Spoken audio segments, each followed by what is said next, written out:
Eh bien bonjour, bonsoir, bienvenue dans le Street Show Summertime. On est dans le loft pour ce tournage. Aujourd'hui, on a une invitée qui vient pour la deuxième fois dans le Street Show. Elle s'appelle Sandrine Lebossé. Elle est venue nous voir il y a quasiment un an, jour pour jour. Elle va nous parler de son évolution, sa transformation, appelez ça comme vous voulez. Elle sera avec nous dans un instant. Puis des streeteuses, beaucoup de femmes aujourd'hui. Amira qui est là, salut Amira. Puis tiens, Camille, t'es venue en invité il n'y a pas longtemps et puis t'es avec nous aujourd'hui. Le Street Show, c'est parti. Bon, comment ça va les filles? Bah, très bien, et toi? Moi, toujours bien. Forcément, quand vous êtes. Ah oui, c'est ça. Et puis donc Camille qui était il n'y a pas si longtemps. Exactement, ravie d'être de l'autre côté. Parmi toi. Parmi toi. Donc tu as eu envie de rester un peu avec nous, et ben tu restes. Hein. Exactement. On va parler aujourd'hui en fait d'opérations pour maigrir, de bypass. Vous connaissez un peu, vous en avez entendu parler. Vous ne connaissez pas? Je connais un petit peu. Notre invité qui va arriver dans un instant a fait une opération. Elle va nous en parler justement, et on va parler de son évolution parce qu'elle est venue nous voir il y a un an. Oui, il y a un an, donc quasiment jour pour jour. Et puis justement, on va mettre des photos. On s'est pris en photo avec elle et moi il y a un an, et puis on va les prendre aujourd'hui. Mais vous savez, ah oui, non, j'allais dire, mais il y a d'autres choses, il y a toi aussi. Hein, donc toi, tu vas être là un peu pour intervenir.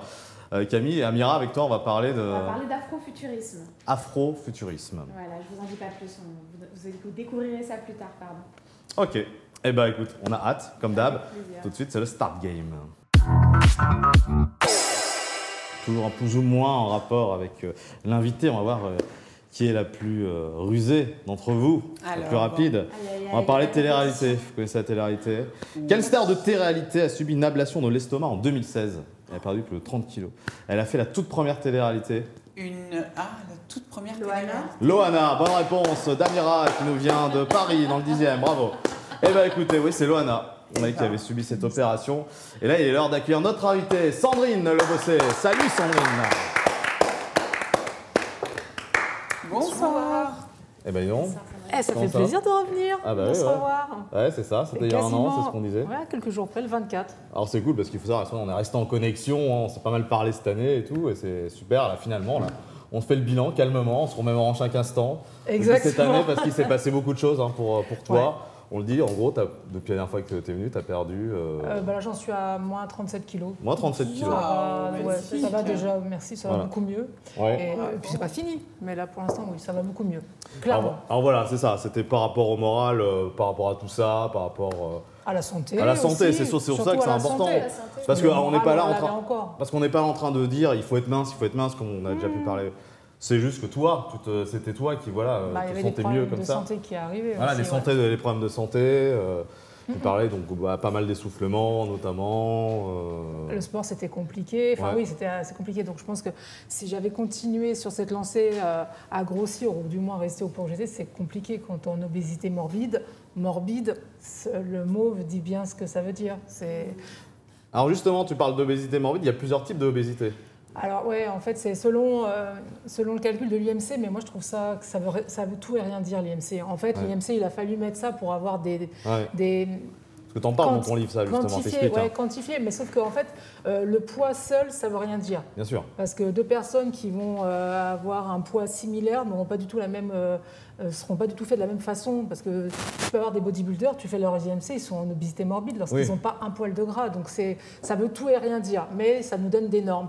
Donc effectivement, jusqu'à 25, on est normal, entre guillemets. Mais qu'est-ce que la norme encore, j'ai envie de te dire. Après, de 25 à 30, on est en obésité modérée. 30 à 35 et obésité sévère, non 35 à 40 obésité sévère et au-delà de 40 obésité morbide. Et moi j'étais j'étais à 42 et quelques d'IMC, donc c'était chaud. Ouais. Ça devenait vital. C'était chaud parce que je commençais à avoir de la tension, je faisais de l'apnée du sommeil, j'avais mal aux genoux. Voilà, je veux dire, j'ai plus 20 ans, mais je suis pas vieille. Et tu l'expliques que justement, l'apnée du sommeil, justement, c'est qu'on se repose pas. Quoi. Tu dors, mais tu es fatigué quand tu te lèves. Quoi. Ouais, parce que j'avais des micros et éveil et réveil. Donc en fait, le matin, tu es fracassé. Parce que c'est pas un sommeil réparateur, effectivement. Et justement, vas-y. T'expliques dans ton livre comment toi t'en es arrivé là. T'as connu t'as connu la boulimie, t'as connu l'anorexie dans ta vie, t'as eu beaucoup de choses qui sont passées dans ta vie. J'ai surtout les injonctions sociétales qui m'ont rendu malade avec l'aide d'un médecin, on va dire, parce que ce fameux, il faut faire 10 kilos en dessous de sa taille. Ouais. Et moi, à l'époque, je faisais 78 kilos pour 1m79. je me revois, j'étais vraiment pas grosse et j'ai fait la diète protéinée qui m'a complètement bousillée, complètement. Parce qu'avant j'étais une bonne vivante, j'étais grosse, je mangeais bien, mais j'avais pas de problématique. En plus, moi j'étais en couple très tôt. Enfin, j'avais mon amoureux, j'avais mes amis, je suis très sociable. Voilà.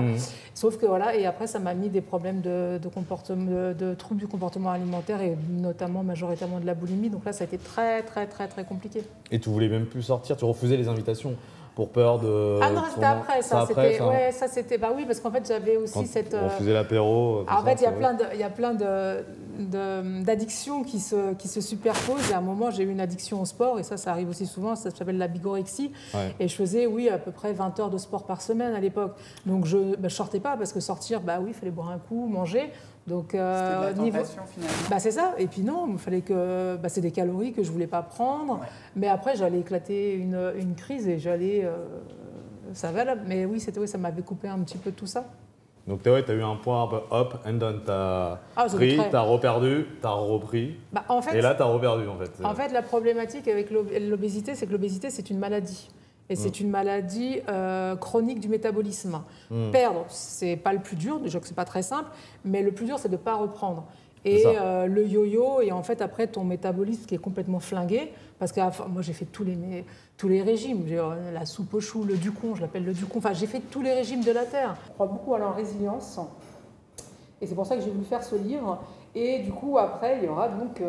là, ça s'arrête. Je viens d'apprendre que ma sleeve est annulée. Donc, est-ce que je vais s'opérer? Est-ce que ça sera une sleeve? C'est une sorte de thérapie aussi d'écrire, peut-être. Ouais. C'est très libérateur d'écrire. Et j'ai même commencé à faire des petites nouvelles. Donc, je vais faire aussi un recueil de nouvelles. En fait, tu sais, quand tu écris, tu te mets, en fait, tu as les ondes alpha, en fait, quand tu es en concentration, etc. Et ça te permet, en fait, d'être bien et de te détendre et tout ça. Et j'ai même fait aussi, lors d'un webinaire spécial chirurgie bariatrique avec une autre auteure, qui a eu un bypass, ma vie. Oui, qu'on peut voir sur Instagram, ça. On avait fait un atelier d'écriture libératrice, une lettre à son corps. Parce qu'aujourd'hui, ce qui est important, c'est vraiment d'avoir fait la paix avec mon corps. Mon corps, il n'est pas parfait, c'est pas grave, déjà, il est en bonne santé. Alors attends, oui, mais la perfection, ça n'existe pas sur un corps. Est-ce que ça existe, la perfection? Non, elle est propre à chacun, je pense. Voilà. Elle est propre à chacun, elle est propre aux époques, elle est propre au pays aussi. Tu as des pays, c'est les filles. Exactement. Tu as d'autres pays qui Exactement. sont bien cher. Les codes sont différents partout. Exactement. Et finalement, le principal, c'est de se trouver, de se sentir bien. D'être bien avec soi-même. Ouais. Exactement. Donc en tout cas, il y a un autre livre qui arrive. Bah, tu seras sûrement amené à revenir encore une fois de plus dans le Street Show. Qu'est-ce que tu en penses de ce nouveau décor, du coup? Franchement, il est trop beau, le loft. Voilà, c'est le loft du Street Show. Et puis Amira, avec toi, on va parler de quelque chose. Avec toi, Amira, on parle de plein de choses à chaque fois. Des fois, c'est de la mode, des fois, c'est souvent de la mode. Souvent de la mode, ouais, effectivement, en parlant de corps différents, de body positivisme. Moi, je voudrais vous parler aujourd'hui de l'afrofuturisme. Est-ce que vous connaissez? C'est un mouvement en fait culturel qui mélange, qui fusionne science-fiction, technologie, histoire africaine. Et en fait, dans le domaine de la mode, ça se traduit par des vêtements avant-gardistes. Et l'un des films les plus emblématiques de cette mouvance, c'est le film Black Panther, où on voit justement tous ces corps différents, toute cette culture africaine, avec tous ces corps différents, et donc dans des vêtements avant-gardistes. Et en fait, c'est une mouvance où on se réapproprie le passé pour mieux imaginer en fait l'avenir. Et donc moi, voilà, comme je parle souvent de créateurs, de mode, je vous en ai sélectionné 3 aujourd'hui, dont le premier, Oswald Boateng, comme vous voyez ici, les images qui défilent, qui est connu en fait pour ses costumes élégants qui intègrent des motifs africains avec des coupes modernes et sophistiquées, donc pour différents corps. La deuxième créatrice de mode que vous voyez ici, c'est donc cette créatrice nigériane, portée aujourd'hui par Lupita Ngoyo, qui mélange des techniques traditionnelles, toujours avec des vêtements, avec des éléments contemporains. Et le troisième, on a Rich Mninsi, qui lui est axé sur le côté streetwear. Comme ici, vous pouvez le voir sur sa collaboration avec la grande marque suédoise H&M. Magnifique. Voilà. Donc je vous invite à aller vous renseigner un petit peu sur cette mouvance d'afrofuturisme pour vous réinterpréter un peu l'avenir réinterpréter le passé pour mieux envisager l'avenir. T'as toujours des belles tendances, toi, trend et tout. T'es très trendy. Moi, j'aime Les beaucoup. trends. J'aime beaucoup, ouais. Tu suis la mode un peu, Sandrine? Un petit peu, ouais. Ouais, un petit peu, ouais. Et du coup, donc on rappelle, hein, t'es venu pour parler d'une opération, la sleeve, hein, c'est bien ça. Hein. Bypass. Bypass. Pas un peu facile Ah. finalement de faire ça. Enfin, De se faire opérer. Ouais, c'est un la peu- chirurgie bariatrique. ouais, ouais. Finalement, pour perdre du poids, alors qu'on pourrait faire autre chose, toi, tu. D'accord. Ça, tu sais, c'est quelque chose qu'on dit souvent. C'est vrai, on te le dit Il y a- souvent il y a- Alors moi, non, parce que comme j'ai un caractère bien trempé, je pense qu'ils ne Ah ouais. pas trop. Mais je connais pas mal de personnes qui ont droit à ça. Bah, moi, ça va être c'est très simple. J'ai envie de te dire, vu que l'obésité, c'est une maladie. Ouais. D'accord, Ah on oui. a déjà te parler.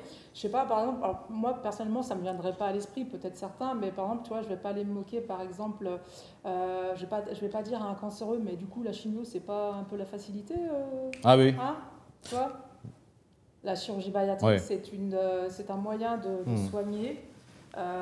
C'est pas une baguette magique, c'est une aide formidable, mais en aucun cas une baguette magique.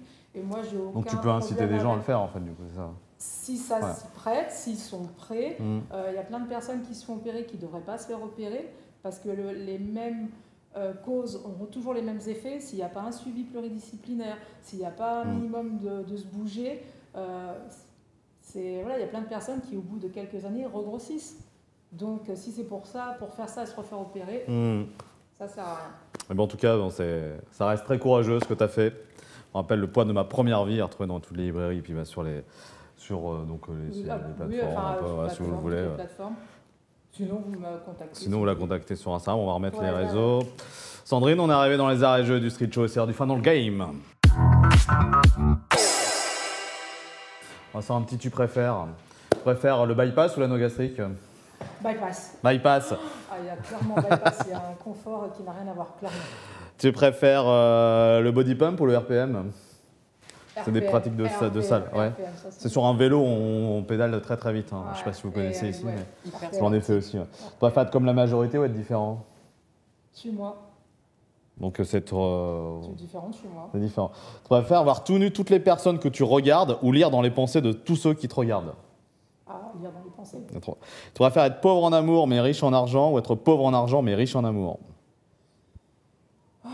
Écoute, pour l'instant, j'ai toujours été. Je suis pauvre dans les deux, donc. Et je te parlerai pareil alors, par exemple, en amitié. Tu préfères être riche et ne pas avoir d'amis ou être pauvre et être entouré d'amis? Elle est pas mal celle-là. Bah, qui est content de son truc. Bon, en même temps, tu vois, les vrais amis, tu les comptes sur les doigts de la main. Non, je vais les garder, mes amis. Et tu préfères avoir 1000 milliards de dollars ou un vœu quelconque, mais t'as que 5 secondes pour réfléchir. Bah, je prends le vœu direct. Et t'as que 5 secondes. Ouais, mais t'as qu'à Faut aller très vite. Très vite, hein. Et bon, en tout cas, merci Sandrine d'être passée dans le Street Show. Merci les filles. Et vous, je vous dis à très bientôt. Ciao, ciao.